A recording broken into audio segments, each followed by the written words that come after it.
Well, I know. I think we should talk. I think your mother's talking more in terms of how I feel to be.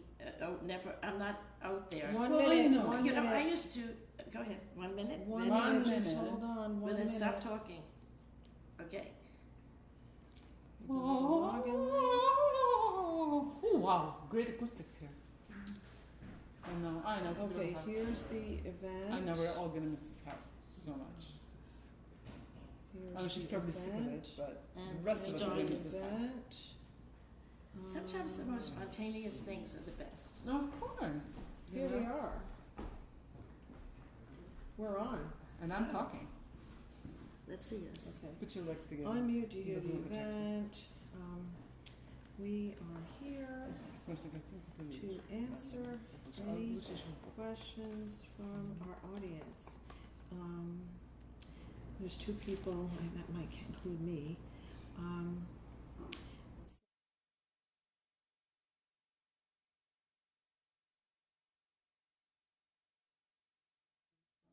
The audience also. Sounds good. And we can see you. Yeah. Oh, I should have put the screen up. Do I have time to erect the lightweight screen? Maybe. 1 second. No.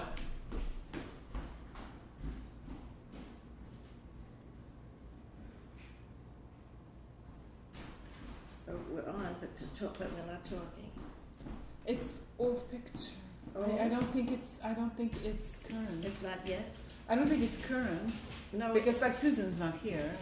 Oh, yeah. No, it's the old picture. It's the old from 5 picture. minutes I know. ago. But I'm saying, is that showing to the audience? I have no idea how this works. Can I stay behind? And is that showing to the audience? Susan. This is what. Stop. 2 o'clock. We're on. Yeah. Okay. Hello, everybody. You're seeing a little behind the scenes stuff going on here as we're doing last minute setup for our Steinway Sundays with Susan and Svetlana. Oh, Hello. it has been a while, hasn't it? know. I'm so glad we're back again. So we wanted to have a little summer celebration, and this is a form of way that we can promote our studio for the coming fall season, or the whole season actually, and also celebrate summer. And it's been my delight and great pleasure to see my mom like for the first time in 2 years, almost 2 years. And so we wanted to take this opportunity to unite both of our moms. Too bad it couldn't have been on Mother's Day, but this is the next best thing. So right now we should be streaming out to YouTube and Facebook. So if you're watching now, if you would like to interact with us on in.live, please go to the in.live. I will be monitoring the chat so that we can respond to any questions that our audience may have for our two wonderful guests, Joan Merdinger and Janet Belsky.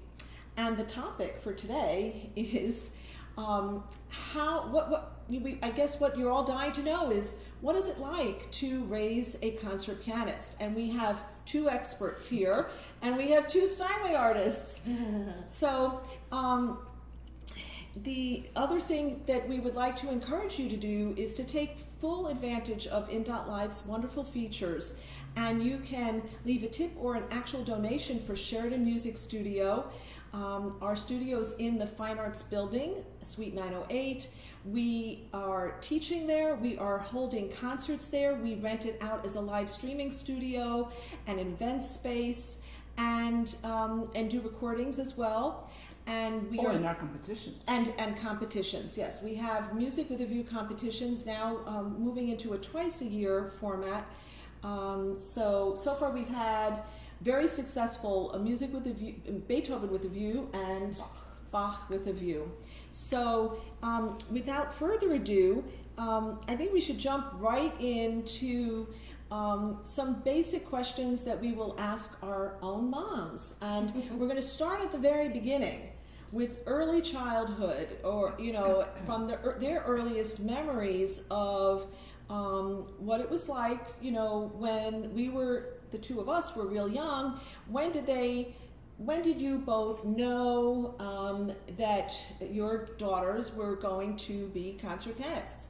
That's the question that we will now pose to both of you. Janet, would you like to start? Sure, Enoch. Yes, tell us a little, anything and everything that you'd like to tell us about. I was very lucky. Not everything. Not everything. No, Okay. I will. I will not say.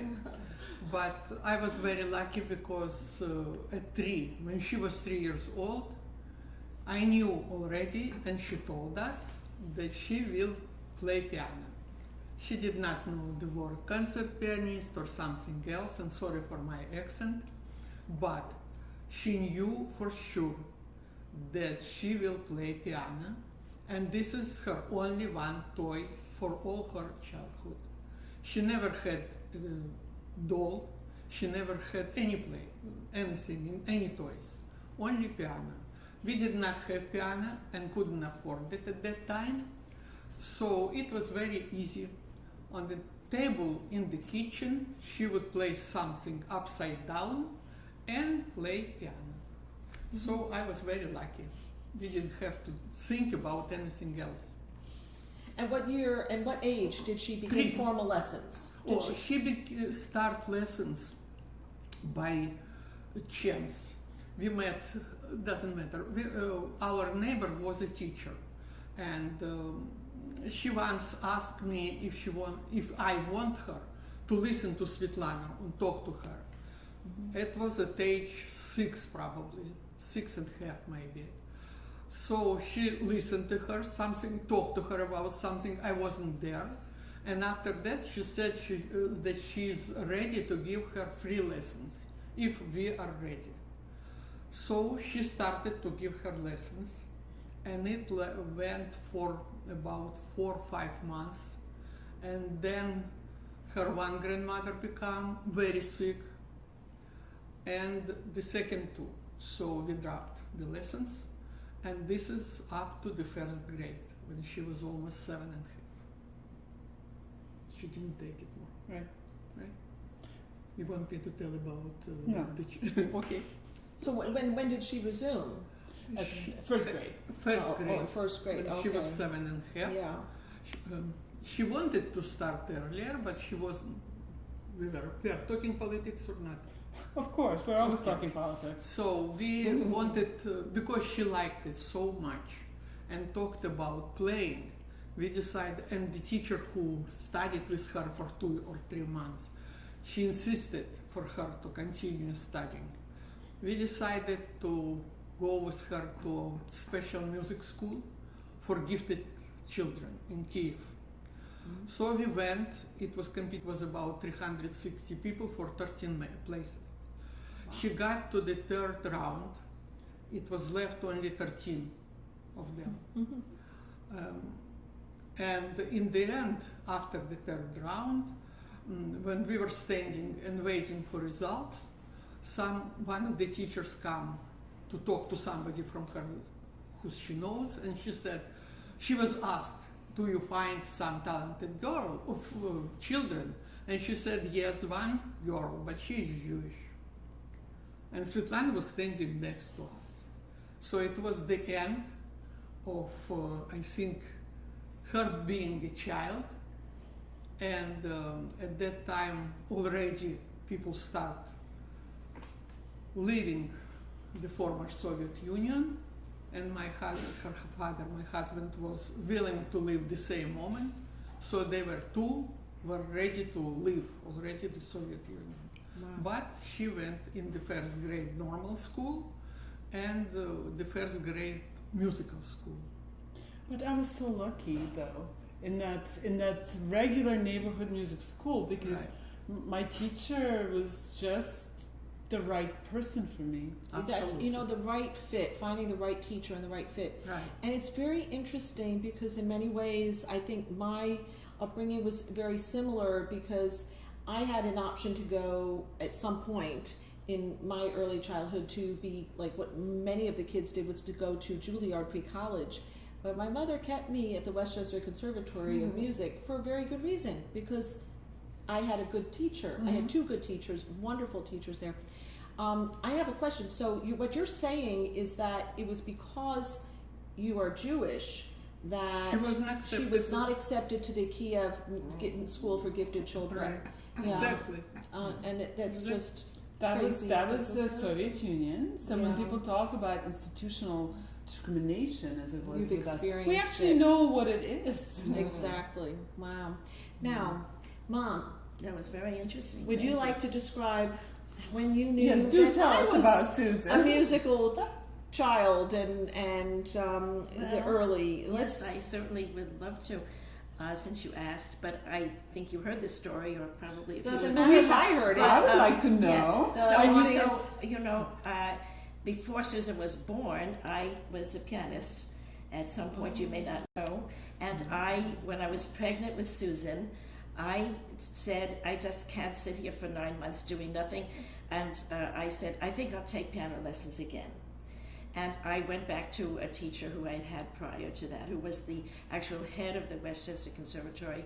And I was doing some wonderful Chopin and maybe some Grieg and maybe some Schumann and some fire dance, because I like very fiery music. And Susan was a very quiet baby in my stomach. She never moved.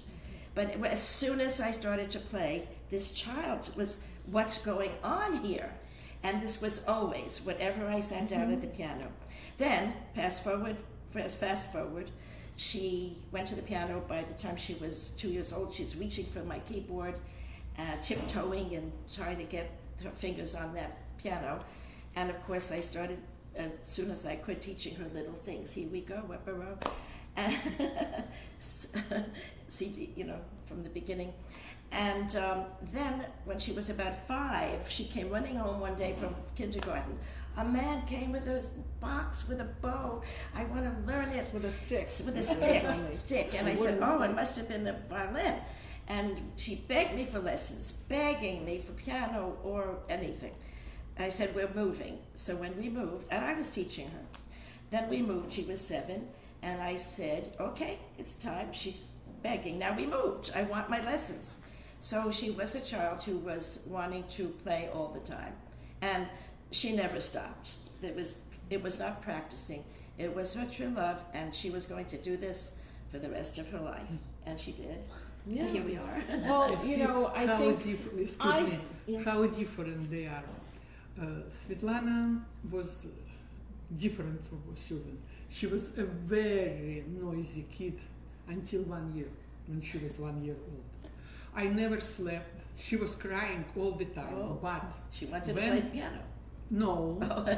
When her, who is she? Niece? my niece, my cousin. When her she's cousin. No, she's not a cousin. She's cousin. Okay, doesn't matter. When her cousin took a violin, because she played beautifully. She was about top. 9 years old. She was a prodigy, right? Right, absolutely. Then you loved She it. would stop crying. Oh. Anytime, night, day, she would stop crying. And her grandmother forced the little poor girl to play all the time Yes, because she was crying. It's surprising that she and I still love each other so much because really, I think I was the bane of her existence as a baby. so. You were like a colicky child, and No, It just was not okay. blood. It was Yeah. not No, blood. nervous mothers have nervous children. I've experienced it with my baby. When I hold other people's babies, now that I'm an experienced mother, they shut up right away. Mine just wouldn't. No, for a year. you had a reason to be nervous. Of course, and Because we at the always time when do. I was pregnant, I fought with the Russian government not to send her father to The military army. service. He was conscripted He 3 was- days before I was born. oh my gosh, wow. So I had a lot So of now reason to be nervous. You remained in the Soviet Union until you were about 13. You weren't in the gifted music union. You were in a community neighborhood music school. Absolutely. Did you participate? Do you remember entering Sure. competitions? Was that Sure. part? Were they really or competitions? recitals? I think they were recitals. It's not a More competition. I remember playing But it is everywhere. a recital by Right, you were competition. usually selected. Yes. It Yeah. selected people. She was playing in Kiev Philharmonic when Yeah. she was 8 the first time. Wow. I actually remember it. Yeah. What did you play? It's a beautiful. I know exactly what I played. I played Glière, the little prelude that I Exactly. still assign to everybody Exactly. because it's just Oh. one of those beautiful pieces. What do you think is the first piece that you have on recording of you playing? This was at a time and a place where there was no recording equipment, so Oh, okay. Yeah. So I the same thing here. there are virtually no early recordings of me, except I think we have one of me playing the first Polonaise of Chopin. I think that's the earliest piece. But I had an interesting question I want to pose to both of you. Do you remember the very first recital that your daughter performed in? Do you remember the first recital I performed in? Yes. Let's hear. Okay. I remember the first one, which I do like more than Kiev Philharmonic. It's in school, in music school, for Bach.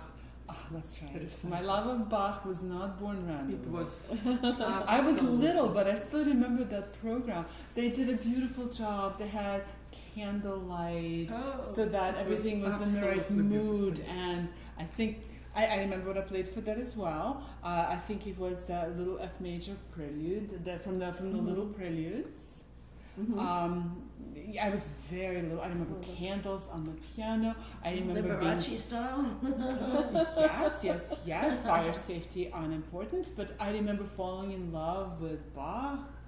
And making me feel in love for Well, all I my mean, how life. can you not, right? Now, what was the very first recital that I was in? How did you feel, Well, Mom? Were you nervous? well, Were you excited? Or was it I- just sort of like, do you remember what I was like?